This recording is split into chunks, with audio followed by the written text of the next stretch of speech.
গ্রামীণ একটা বাজারের দোকান, মুরগির দোকান।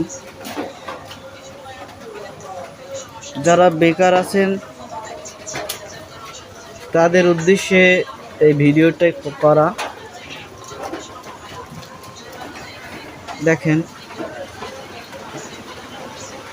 সামান্য কিছু 10 থেকে 20,000 টাকা পুঁজি নিয়ে আপনারা এরকম ব্যবসা করতে পারেন।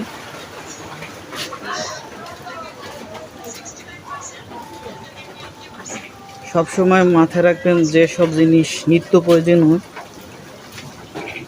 এসব জিনিস নিয়ে ব্যবসা করলে আপনি ব্যবসায় টিকে থাকতে পারবেন। মুরগির ব্যবসা মাত্র 20,000 টাকা দিয়ে আপনি এই ব্যবসা শুরু করতে পারবেন প্রাথমিক পর্যায়ে।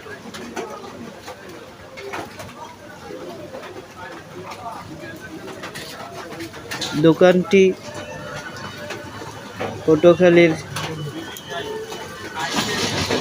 2 নম্বর ব্রিজে অবস্থিত। তার সাথে কথা বলে জানতে পারলাম সে প্রতিদিন গড়ে 10,000 টাকার মতো মুরগি বিক্রি করে থাকে। অনেকে আছেন লাখ লাখ টাকা পুঁজি নিয়ে ব্যবসায় লস করে থাকেন। সেক্ষেত্রে 10 থেকে 20,000 টাকা বেশি কিছু না, ঝুঁকি কম এবং ব্যবসায় লস হওয়ার সম্ভাবনা কম। তাই যারা বেকার যুবক আছেন